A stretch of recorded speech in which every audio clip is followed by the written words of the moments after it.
नमस्कार, PP news line के prime time में आप सबका स्वागत। मैं हूं रजनी अनुभव।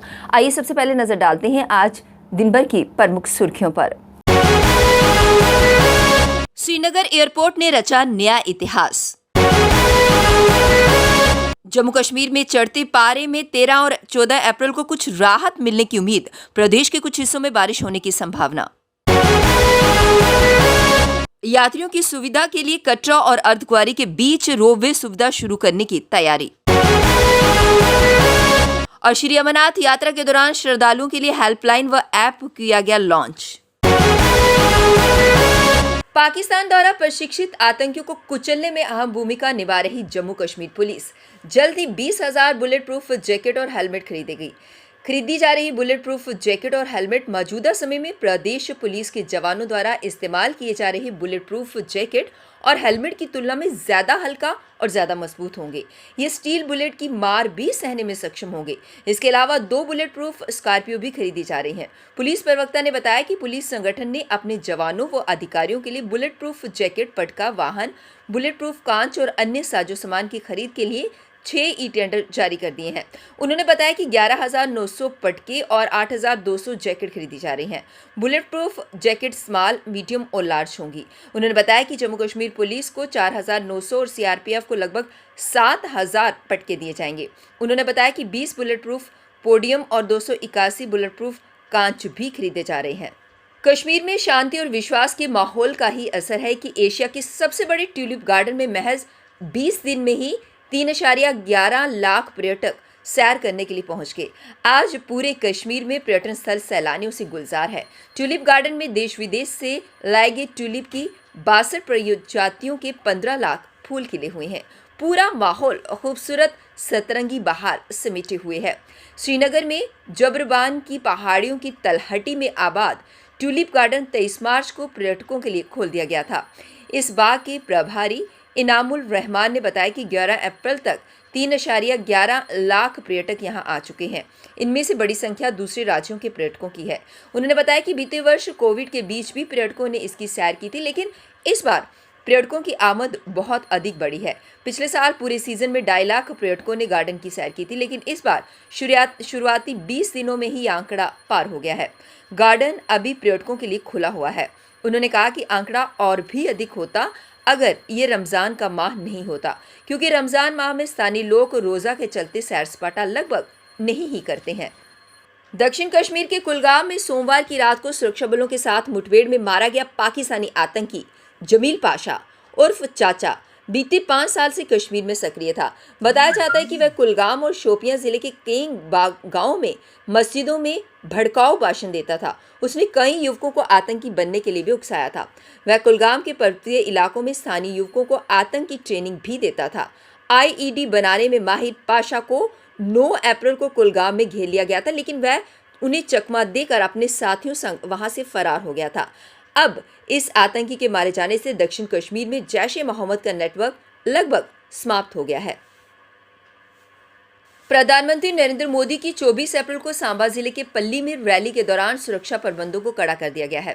प्रधानमंत्री के दौरे के दौरान पल्ली में त्रिस्तरीय सुरक्षा व्यवस्था की जाएगी।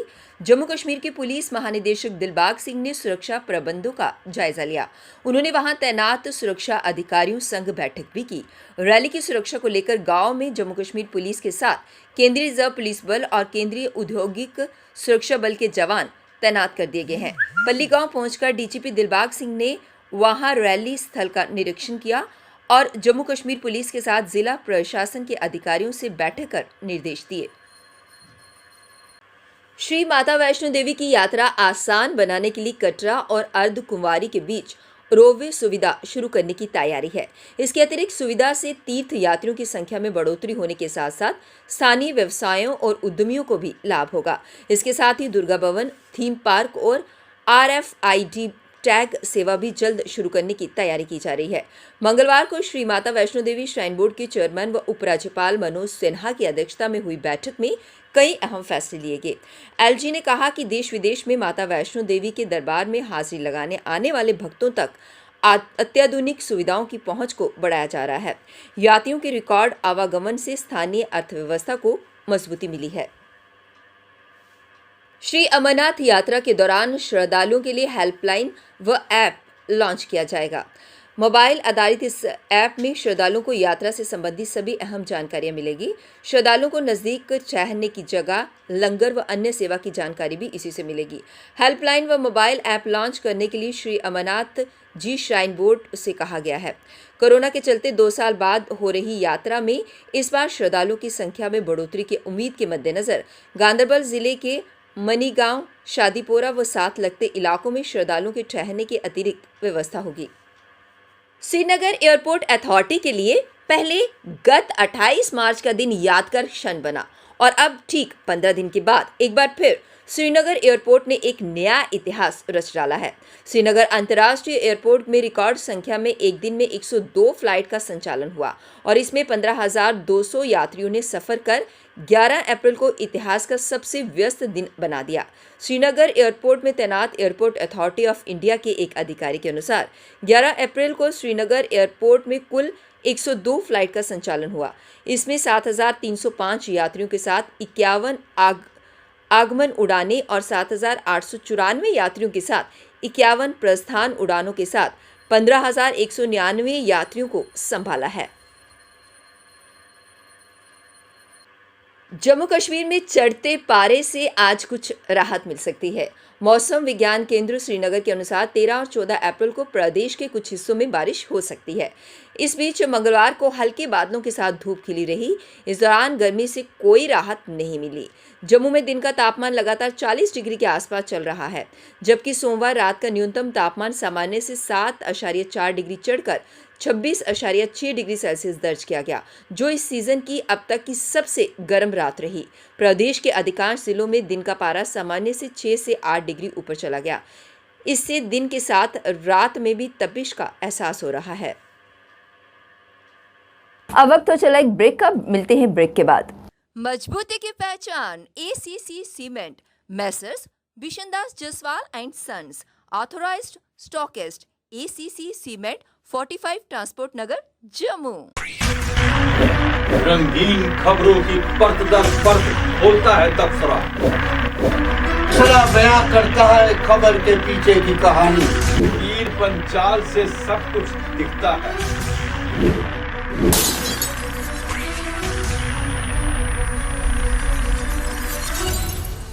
ब्रेक के बाद बढ़ते हैं अगली बड़ी खबर की तरफ। भारतीय सेना लोगों की सेवा करने के लिए हमेशा तत्पर और आगे रहती है। इसी के अंतर्गत अखनूर सीमावर्ती क्षेत्र कोट मेरा में क्रॉस वार डिवीजन द्वारा 2 दिवसीय मेडिकल कैंप का आयोजन किया गया, जिसमें लोगों ने बढ़ चढ़कर भाग लिया और इसमें बहुत सारे मरीजों का इलाज भी किया गया।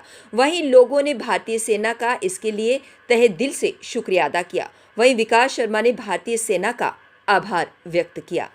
85 ओपीडी हुई और 2 दिन रहने वाला ही था। तो उस वक्त में हमारे पास पेडियाट्रिशियन है, गायनेकोलॉजिस्ट है, जनरल फिजिशियन है, ये सब लोग पेशेंट देखने वाले। यहाँ पे हम ECG भी लाए हुए हैं, BP है, सब कुछ देख रहे हैं, इसे मेडिसिन भी प्रोवाइड कर रहे हैं। जनरल जोरावर सिंह जी के जन्मदिवस के उपलक्ष्य पर general Zorawar Singh memorial education and charitable trust द्वारा एक कार्यक्रम मुनक्किद किया गया। इस मौके पर जनरल जोरावर सिंह जी द्वारा किए गए कार्य को याद किया गया और उनके जीवन पर प्रकाश डाला गया। और उन्होंने इसलिए बचाई, ऐसे बचाई कि वो जोरावर के जानशीन थे, उनको याद रखते थे। मैं इनको मिला हूँ और आज द्विवेदी वो उसी रेजिमेंट के सिपाही हैं, सेकंड लेफ्टिनेंट थे, आज आर्मी कमांडर हैं। उन्होंने ये हिस्ट्री पढ़ी हुई है, इसलिए पिछले जोशी भी ये भी 2 फायदे हैं। एक तो इस रेजिमेंट के हैं, उसका नाम है जम्मू एंड कश्मीर राइफल्स, जिस रेजिमेंट ने ये स्टेट बनाई है। उनको शेख अब्दुल्ला ने बाहर निकाल दिया, वो कहीं जबलपुर में भेज दिया, वहीं बैठे हुआ रेजिमेंटल सेंटर हमारा। 3 पलट ने जिन्होंने पुंछ बचाई और गित में लड़े, उनको डिसबैंड करवा दिया था। ये रेजिमेंट जनरल जोरावर सिंह, इनके बारे में हमारे बच्चे पढ़ें, हमारी किताबों में हो, तभी आपको पता लगेगा कि ये स्टेट कैसे बनी थी और आपने कैसे इसको संभाला हुआ है। असम्बली रहेगी। पीपी न्यूज लाइन के प्राइम टाइम के आज के इस अंक में बस इतना ही। मुझे और मेरी पूरी टीम को दीजिए इजाजत और आप देखते रहिए पीपी न्यूज लाइन। नमस्कार। जम्मू में आई टेस्टिंग की साइंटिफिक और मॉडर्न टेक्नोलॉजी के लिए हमेशा याद रखें जेम ऑप्टिशियंस, जहां पर रखा जाता है आपकी हर जरूरत का ख्याल। Gem opticians with the facility of eye exercise, A scan, biometry, pachymetry और ऑटोमेटेड फील्ड एनालाइजर। और हाँ, हमारे यहाँ बढ़िया क्वालिटी के ब्रांडेड स्पेक्टिकल्स, सनग्लासेस और कॉन्टेक्ट लेंसेज मिलते हैं। आपका भरोसेमंद एक ही नाम, gem opticians, Gandhinagar. Gem opticians, Nai Basti. Gem opticians, Amphalla. Gem opticians, Trikuta नगर।